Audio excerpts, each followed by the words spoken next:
Hey everyone, welcome to this impromptu Sunday Live. Um, I'm really glad that I'm here because I was going to make a post about this, and then I remembered that the thing that really resonates with my audience historically has always been me going live, right? So I figured that this would be a great opportunity to kind of talk about this download that I had. And of course, my internet is going to be silly. Give me just a minute. I want to make sure that if you guys have questions that I'm getting them. So give me just a moment. There we go. Perfect. So as you guys hop on, you can let me know if you're watching live or on the replay. I did bring my good friend, Mr. Glass of Wine, with me. Okay, so what I want to talk about I want to take you back. I want to take you back to the Amy Lee that was in a multi-level marketing company and always trying to do the right thing. What is the right thing, right? That's kind of relative. But what I mean is that I was always trying to make sure that what I did was on the up and up, like that whatever I told my team to do was always authentic. And whatever I did, however I ran my business, my big thing was authenticity. Every time somebody would message me with a problem, I would answer it right away. I never had that mentality of like, oh, well, like blah, blah, blah. I'm your, go to your direct upline or whatever that was. And I have to be completely honest with you. I kind of wore that like a badge of honor. Oh, hey, Katie. Fancy meeting you here. I kind of wore that like a badge of honor because I was like, well, I'm one of the good ones. I'm one of the good ones, right? Like I couldn't foresee in any way that anybody would be able to say that I did anything negative to them. Like I felt like I was so above reproach because of the way that I thought that I was doing things, that I was just so good. And, you know, over the course of that relationship with those downlines, because I ended up having like, I don't know, something like 10,000. Well, I had 60 direct downlines. So from that, a whole tree of people. So I had like 10,000 people in my downline in my MLM. And there were a lot of people that were doing maybe not the right thing, right, to their team for whatever reason. It doesn't matter. And I would hold myself up from that. I would be like, well, I'm not doing that. I'm letting them talk to me. I'm letting them call me. I'm giving everyone my voicemail, or I'm giving everyone my phone number. There it is. I'm answering all the messages. I'm doing all these things. And I just felt like there's no way if and when the shit hits the fan with this company, there's no way that they're going to come back on. Like, I'm the good guy. Like I was there for them. I took care of them. I went to bat for them with the home office. There's no way they're going to lump me in with all that. And guess what? When push came to shove, when people were upset, it didn't matter. It didn't matter how good I was. It didn't matter how kind I was to them. It didn't matter how much I tried to put their needs above mine. Hi, Sophia. We're just having a LuLaRoe conversation. And all the Lula people are coming out of the woodwork. It didn't matter how much I felt like I prioritized them, because they had decided that the company was bad. So I must be bad too.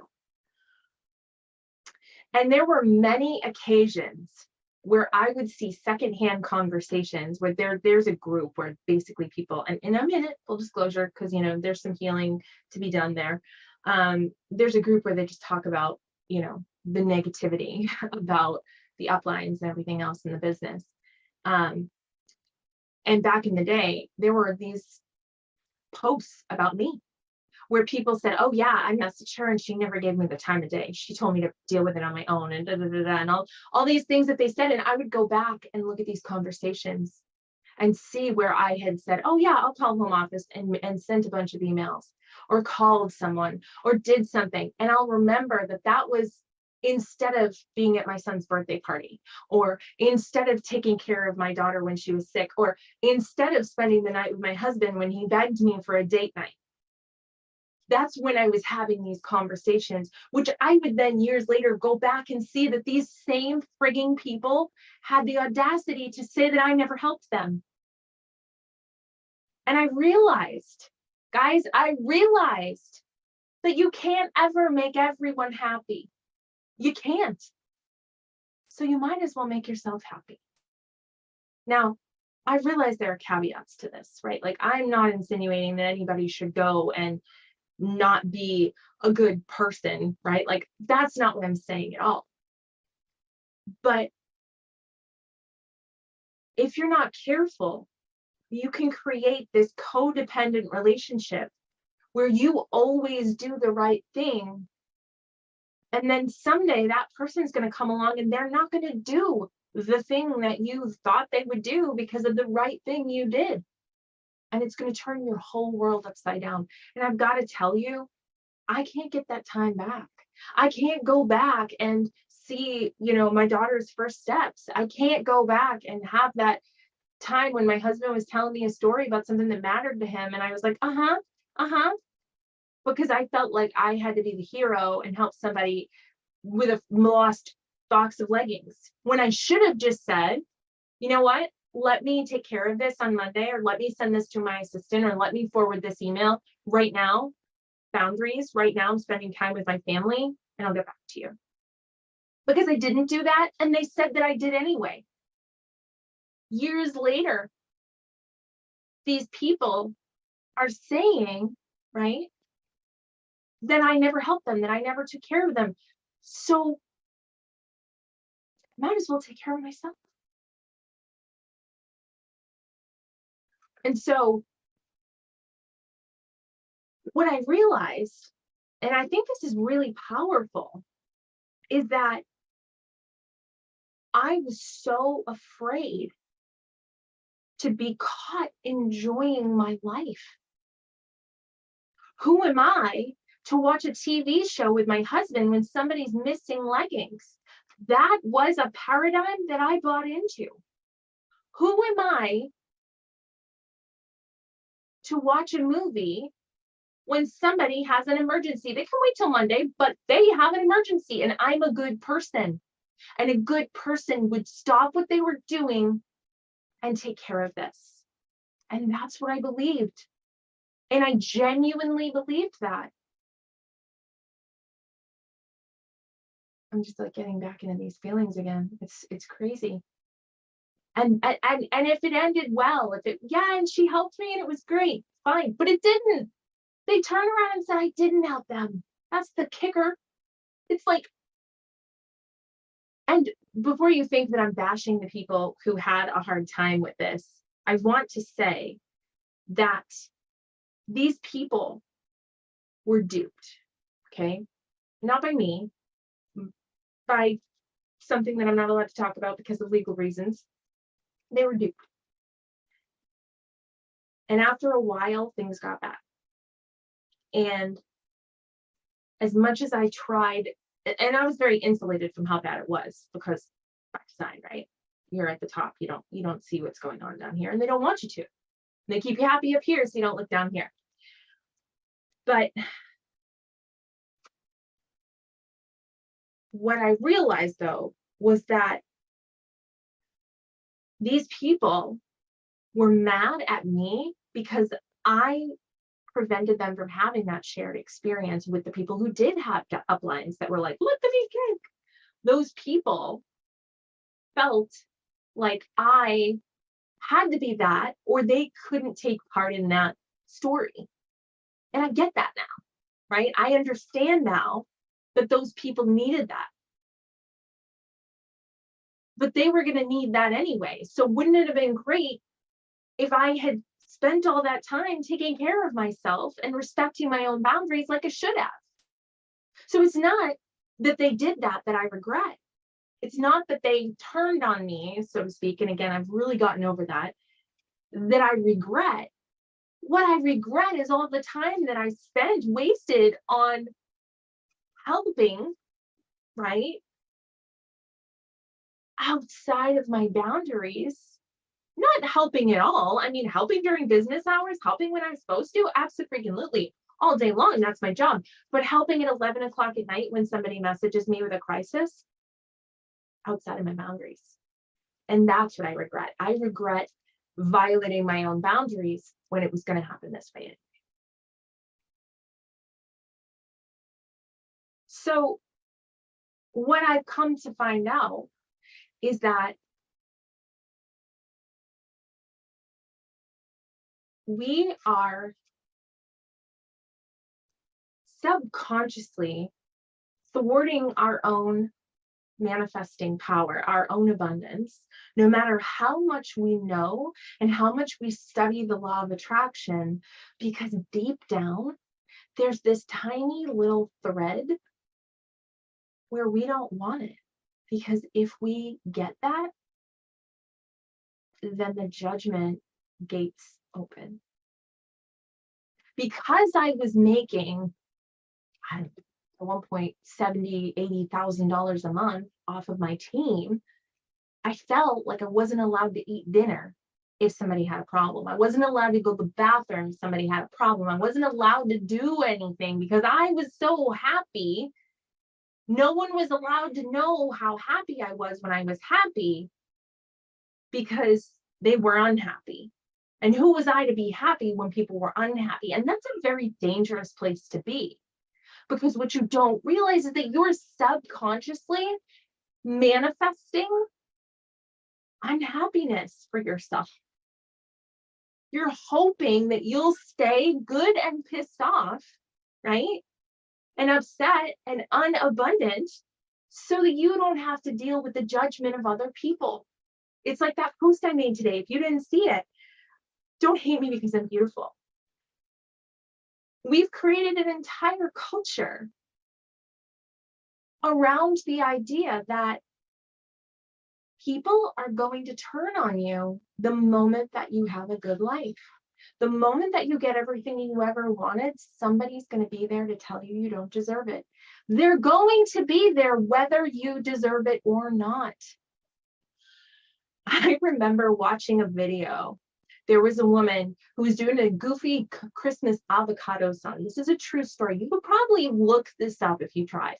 And then she was singing this goofy song about avocados and an avocado tree, right? And somebody in the comments made a comment about how she must have been in her 60s and she was in a beautiful house and she should have sold that house because her children are probably, she's probably an empty nester, and she should have sold the house because there's a housing crisis and young people should have a right to move into that house. What? But this is the society that we live in. There's always somebody who is literally standing there to tell you that you don't deserve to exist because of some view that they have. And yeah, it gets that extreme. There are people that are like, you have 4 kids or you have more than 2 kids. You're killing the planet. They shouldn't be alive. There are people who genuinely believe that. And that is their prerogative. But you know what? You don't have to take that on. You don't have to accept that. You don't have to feel bad that you have child 2, 3, 4, and 5, like me, just because somebody said you had too many. Because when did you decide that their opinion mattered? And I will tell you, when you stop caring what other people think, you will feel freer than you've ever felt in your entire life. In your entire life, you will never have felt so free as when you stop giving a shit about what other people are going to say about what you decided you want to do.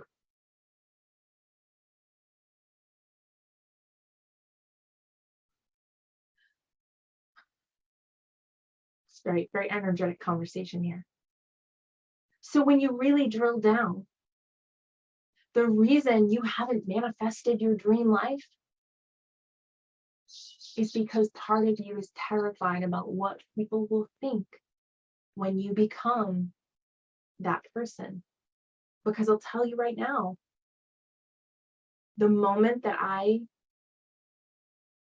built my dream life, retired my husband from the military, bought my dream house and remodeled it, had my hanging pots and pans and my movie theater, had beautiful children, had a nanny and an au pair and a chef and all the things, was the moment that I became the villain. I became a villain for manifesting my dreams. I want you to just think about that for a moment. That there is a reality where you will become the villain just because you now have everything you want. And you have to decide if what you want is worth that feeling. Because if it is, and I think it is, then you got to start transmuting that shit now, today. Because when you stop caring what other people think, that is when you reconnect to the true source of your power. You stop threading it, you stop filtering it through the eyes of everybody else who decides what you're allowed to have, and you stop subconsciously saying, well, I'm allowed to have 3 pairs of shoes, but 4 pairs of shoes is too much. Well, I'm allowed to have a 5-bedroom house, but a 7-bedroom house is too much. Well, I'm allowed to make 10 grand a month, but 20 grand a month, it's too much. You are subconsciously sabotaging yourself because you're afraid of what having what you want is going to mean about you. And can I tell you what it means about you? It means that you have what you want. And you are kidding yourself if you think that any of those people that you think are out there judging you wouldn't turn around and take it from you in a heartbeat if they could.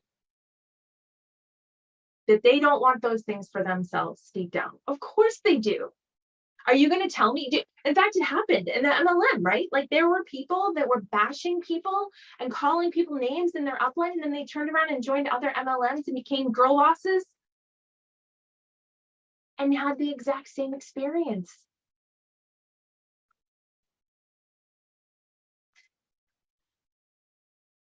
But you're going to have to make peace with the fact that someone is always going to think that you have too much, that you took more than your share. But you have to decide, what does more than my share mean? When is it too much? When is it too much? Is it an extra helping at dinner? Because there are people that think that you should eat more than one helping and you should take the rest of your food and donate it to a food pantry. Is it the people that is it an extra square foot in your house? Because there are people that think that we should all live in tiny houses. That living in a tiny house is good for the environment. Is it people who are minimalists who think that, 3 sweaters is too much? I mean, there's always going to be someone who judges you. Full disclosure, I've talked to my husband about maybe having a 6th child.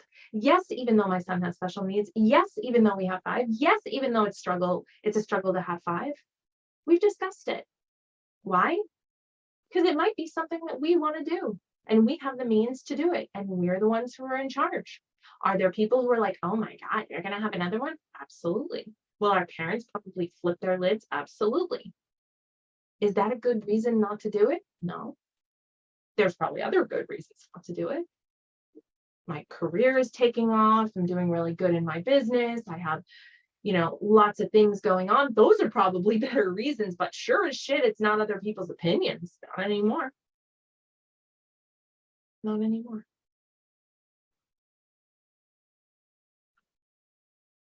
You guys recall that last month I had a launch for a program. And My heart wasn't in the launching style of it. I was very drained by the idea of, oh, I need to make an email, I need to make a post, I need to go live. And that whole thing just didn't feel aligned for me. I'm a person who I love to help people and I love to spend the energy on actually doing the transformation, not on explaining why I'm so good at the transformation. That's boring to me and dull, and it just sucks my energy out. So that launch wasn't going great. It was not a very successful launch at the beginning.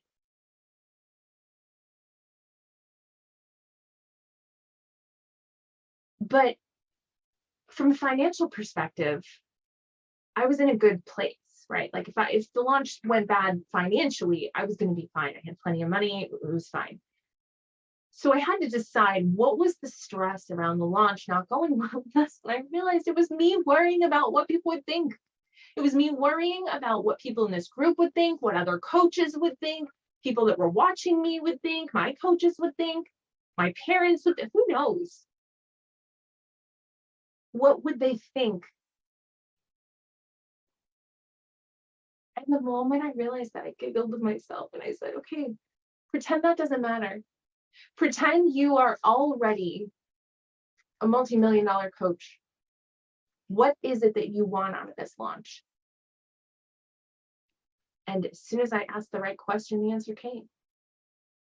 I don't want to feel like I'm out there as talented as I am at what I do, and I'm sitting around doing nothing because I'm not good at attracting people. So what I really want is for people to be in that program so I can help them. I want butts and seats. I want people to be there. And not because I care if other people see it, but because I get lit up by this work and I want to be there. And the moment that happened, the craziest thing happened. I'm not kidding you. Within a couple of minutes, people were DMing me like, hey, so tell me more about Elevated Self. Hey, can you tell me more about Elevated Self? Hey, I want to hear more about that program. People were DMing me on Instagram. People were messaging me on Voxer. Clients of mine came out of the woodwork. Hey, I know that we work together privately, but I really want to do this program. And within a week, there were 17 people signed.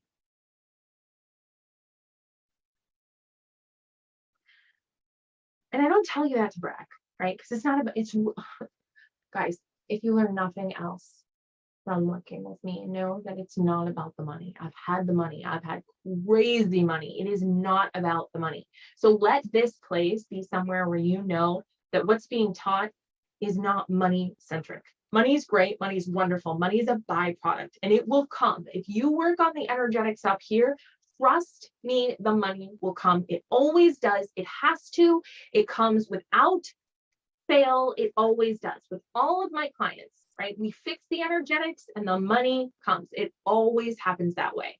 Always. I mean, I just had a client message me this morning. Oh my gosh, ever since we worked together, blah, blah, blah, you know, this transformation and now the money's coming in. Of course it is, because we changed the energetics. As soon as I made that shift, it was like that. I stopped giving a shit about whatever people thought. And I decided that I had to take all of those downloads that I had, those moments about what it's like to put myself first and dilute and boil that down into a masterclass. And so that's what I'm doing. So it's on July 27th. It's currently $111, and that price will go up. I don't know when I feel like it. It's my program. It's going to change your life. I know coaches say that all the time. Do not let the price tag of this masterclass fool you. Do not let you think, oh, it's only $111. It's probably not worth it. I am telling you, this may be the most transformative piece of information that I've ever downloaded in my life. And it just might be the one that changes yours. And I say that with all of the integrity. But the price will go up. It's that good.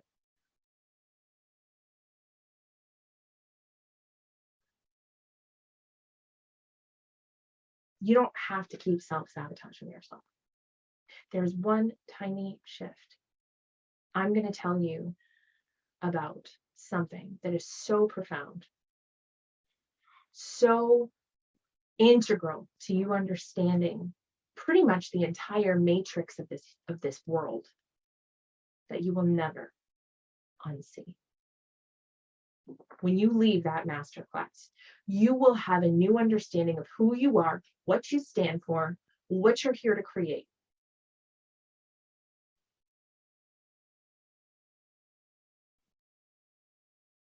You are so much more powerful than they want you to know. And who they is irrelevant.